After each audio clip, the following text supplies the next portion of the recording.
Et cet invité aujourd'hui, c'est vous, Marie-Paule Aukry. Bonjour. Bonjour. Bienvenue sur ce plateau. Merci d'être là. Vous êtes ivoirienne et vous avez cofondé en 2020 la Ligue ivoirienne des droits des femmes.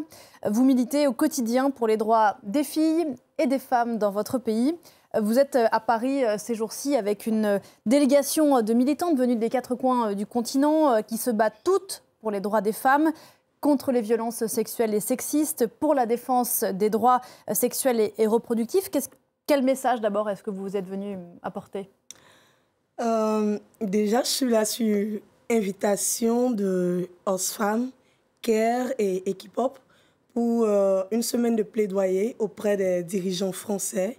Donc, c'est dans cette optique que nous sommes là, dire qu'il y a des féministes sur le terrain, parce qu'on en entend parler, mais ça semble être une chose abstraite. Donc là, nous sommes venus pour leur dire que nous existons et que voilà le travail que nous menons. Sur quoi se retrouvent les militantes féministes européennes et africaines ? Sur la quête de leurs droits, de la liberté. On a peut-être des réalités assez différentes, mais la finalité, c'est le respect de nos droits. Vous avez une trentaine d'années, vous êtes considérée, corrigez-moi si je me trompe, vous êtes considérée en Côte d'Ivoire comme une vigie pour les victimes de violences et de discrimination. D'où vous vient votre engagement ? J'avais 28 ans, pour corriger. Il faut dire que chaque fois qu'on me pose cette question, je ne sais vraiment pas quoi répondre parce que j'ai toujours été comme ça. Peut-être c'est suite à mon éducation. J'ai eu un père assez féministe, il faut le dire. Avec mon père, c'était l'école, l'école, l'école. Il n'y avait pas de place comme pour les autres où on éduquait les filles pour le mariage. Chez moi, ce n'était pas comme ça. Donc, j'ai grandi comme ça. Et aussi, après mon diplôme en agronomie, j'ai fait mon stage dans des villages puisque je suis agronome de formation. Et j'ai remarqué que là-bas, les femmes n'étaient pas traitées à leur juste valeur. Il faut dire qu'en Côte d'Ivoire, 80% de notre alimentation est produite par des femmes. Mais malheureusement, ces femmes ne sont pas logées en fait, à la bonne enseigne. Elles sont à 75% au seuil de la pauvreté. Je ne sais pas si vous voyez le déphasage entre celles qui produisent des biens et leurs conditions. Et donc, je me suis dit, mais pourquoi c'est ainsi ? Et c'est comme ça que j'ai commencé à militer, en fait. Ouais, d'ailleurs, vous avez monté une association qui s'appelle We for Her, qui aide les femmes à s'autonomiser dans l'agriculture. Le message, voilà, c'est de prendre en main son destin, quoi. Se donner, s'autoriser le droit de prendre en main son destin. Oui, assumer ça. Oui. Quand on parle de lutte pour les droits des femmes et des filles en Côte d'Ivoire, on parle de quoi ? Qu'est-ce que vous racontent les Ivoiriennes ? Je crois que vous êtes connues pour passer beaucoup de temps au téléphone, à recevoir des coups de fil. Qu'est-ce qu'elles vous racontent ? Malheureusement, les nouvelles ne sont pas très bonnes quand on m'appelle. C'est très souvent pour des cas de viol, de violence conjugale ou de déni de ressources. Et donc, quand je suis appelée, en fait, il faut répondre à leurs besoins, les accompagner dans l'assistance judiciaire, sanitaire, parce que c'est très difficile quand ces femmes-là vont elles-mêmes à la police. Il y a une réelle banalisation du viol, malheureusement, du viol, de la violence faite aux femmes. Donc, il faut les accompagner en tant qu'association, en tant que militante, pour donner plus de poids, en fait, à ce qu'elles dénoncent, à ce qu'elles viennent...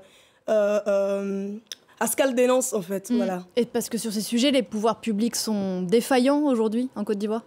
Il faut dire qu'en Côte d'Ivoire, on a une panoplie de lois concernant les droits de femmes, en faveur des droits de femmes.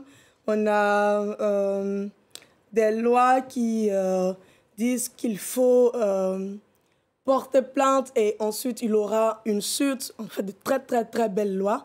Malheureusement, sur le terrain, il n'y a pas d'effectivité. Soit les personnes qui doivent prendre les plaintes ne sont pas sensibilisées, ne sont pas informées. Et je me demande bien pourquoi, parce que nous, on fait un travail de fou sur Internet, sur le terrain, on organise des marches. Donc, mais on continue quand même. Sinon, on a de belles lois. Il manque juste l'effectivité sur le terrain. L'application, il y a un monde entre les lois qui existent et leur application. Oui, un grand monde. MeToo est passé évidemment par le continent africain et la Côte d'Ivoire aussi. Est-ce que quand même, ces dernières années, vous avez l'impression que les choses avancent ? Si je dis le contraire, ce serait menti. les choses avancent, les femmes dénoncent de plus en plus. Elles sont conscientes qu'elles ne sont pas responsables en fait de leur viol, elles ne sont pas responsables de la violence qu'elles subissent et que c'est celui en face en fait qui est le seul responsable.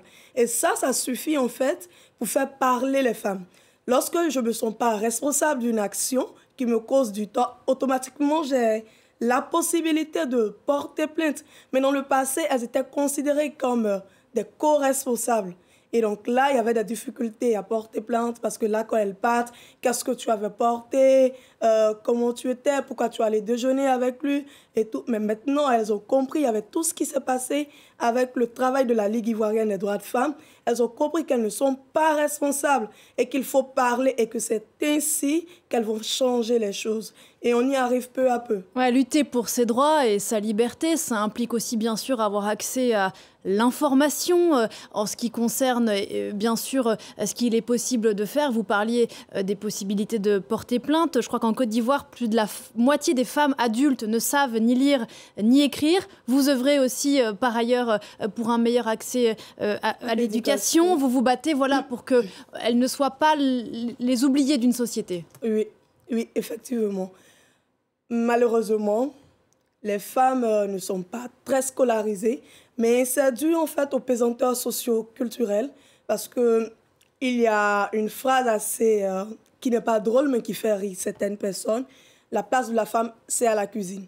Donc, elles sont éduquées pour le foyer et uniquement le foyer. Donc, à ces femmes-là, heureusement que nous sommes là, la Ligue ivoirienne des droits de femmes. Nous portons un message, nous faisons des sensibilisations, nous allons en milieu rural, nous leur portons en fait le message pour leur dire qu'elles ont le droit de porter plainte et c'est la constitution ivoirienne qui le leur permet en fait. Et pour leur dire qu'il y a un monde qui existe au-delà de sa cuisine, même au-delà de son village, au-delà de son pays peut-être. Oui, effectivement. Vous dites, Marie-Paule Aucric, que vous avez toujours été féministe, on en parlait tout à l'heure, mais vous n'avez su que tardivement que c'était du féminisme. Comment vous l'expliquez? En fait, j'étais entre griffes rebelle et tout. Et en 2016, je commence à être très active sur les réseaux en parlant de la condition des femmes en milieu rural. Il faut dire en Côte d'Ivoire que 60% de la main-d'œuvre agricole est féminine. Et aussi, on a seulement 12% de femmes qui sont propriétaires terriennes. Et donc ça, je dénonçais. Et tous ceux qui venaient commenter disaient « Ah, la féministe, il faut nous laisser en paix. » Donc j'ai dit « C'est quoi ça ?» Je suis allée chercher, j'ai trouvé c'est intéressant. et donc depuis, je me considère comme féministe radicale et extrémiste. Et vous assumez la radicalité et l'extrémisme. Et vous dites même de vous que vous êtes afroféministe, ça veut dire quoi? Afroféministe parce que je suis africaine déjà et je clame mon africanité. Voilà. J'essaie de dire en fait aux personnes en face qui disent que le féminisme c'est un truc de l'Occident, je leur dis c'est que vous ne connaissez pas votre histoire. L'Afrique a eu en fait beaucoup de figures qui se sont rebellées, qui ont dit non au patriarcat, comme par exemple Tassi Angbé du Bénin, Marie Corée de la Côte d'Ivoire. On a eu plein de femmes en fait. Donc quand ils disent que le féminisme est occidental et tout, moi je leur dis non, je suis africaine, je suis féministe, je lutte pour mes droits. Le droit des femmes n'est pas que occidental. Les femmes africaines aussi ont droit à la liberté, ont droit à la parole, ont droit à l'épanouissement. C'est pourquoi je me proclame afro-féministe. Et on en revient à ce qu'on dit, ça nous fait revenir à ce qu'on disait tout à l'heure. Pour savoir tout ça, il faut revenir aux livres, à l'éducation, pour apprendre aussi de ces grandes figures en Afrique comme en Europe qui ont été invisibilisées pendant des siècles. Long est encore le chemin vers une société ivoirienne égalitaire. D'ailleurs, ça vaut pour la Côte d'Ivoire, mais ça vaut malheureusement pour le monde entier. Être féministe aujourd'hui, vous le disiez, c'est inévitablement s'exposer. À minima aux railleries, est-ce que parfois c'est pire? Est-ce que vous vous sentez menacé dans vos actions au quotidien? Au tout début, on était menacés à la Ligue. On a eu des menaces de viol, de mort. Dernièrement, c'est plus les insultes. On nous insulte, on nous dit qu'on n'aura pas de mari. Mais ça, c'est pas le plus grave. Moi, je me vois pas en train d'être mariée à des gens qui me disent ce genre de choses. C'est un enfer, en fait, j'imagine. Et donc, On travaille en fait à faire connaître l'histoire de ces femmes en construisant des bibliothèques. Dernièrement, on a fait une bibliothèque dans une école primaire parce qu'on veut maintenant éduquer la génération après nous, afin qu'on ait des femmes plus tard bien éduquées, qui savent leur histoire, et il est très important de connaître son histoire. Voilà. Bien sûr, et les insultes, ça vous fait pas peur? Non, plus maintenant. Il paraît que vous n'avez qu'une peur que d'une chose, c'est du tonnerre, c'est vrai? Effectivement. Est-ce qu'il vous faudra passer par un engagement politique, Marie-Paule Aukry, dans un pays où les femmes ne représentent que 12% des élus à l'Assemblée? Oui, c'est mon ambition être députée. Bientôt, je vais me présenter aux législatives prochaines parce que je me dis que la politique, c'est la gestion de la cité.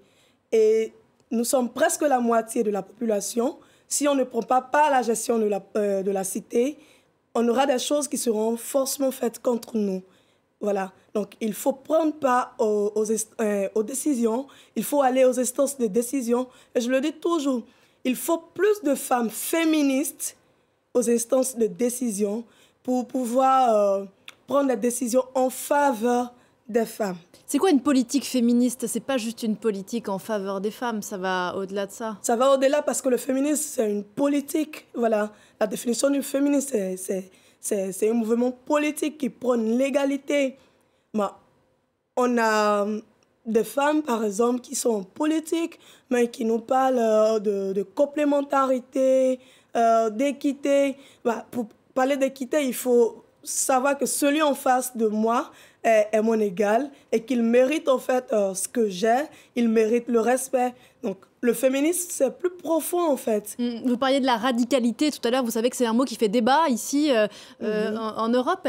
Vous la voyez comment, la radicalité? La radicalité, c'est tout simplement la racine. Malheureusement, on a des gens en face qui ils sont tellement dégoûtés par le féminisme que lorsqu'ils entendent radicalité, ils pensent à des meurtres, autres. Non, la radicalité, c'est la racine. On l'apprend à l'école. Je pense que c'est au cours élémentaire 1. On l'apprend à l'école, c'est aller à la racine de la chose. Et donc, il faut dire que c'est le patriarcat qui a servi les femmes. Donc, le féminisme radical dit qu'il faut être égalitaire et rien d'autre, en fait. C'est ça la radicalité. Malheureusement, on est en face des gens qui ne veulent pas lire et qui nous insultent. Mais bon, pas grave. Merci beaucoup en tout cas. J'imagine que vous allez en parler ces jours-ci à Paris avec toute la délégation de militantes avec lesquelles vous êtes venus ici rencontrer notamment des acteurs des pouvoirs publics français. Merci infiniment d'être venu par le plateau de Paris Direct, Marie-Paule Aukry. Bon séjour ici à Paris et on se retrouvera peut-être un jour quand vous serez alors députée. Merci infiniment. Je vous en prie. À bientôt. Nous on se retrouve après la pause avec Damien Coquet, tout en équité. À tout de suite.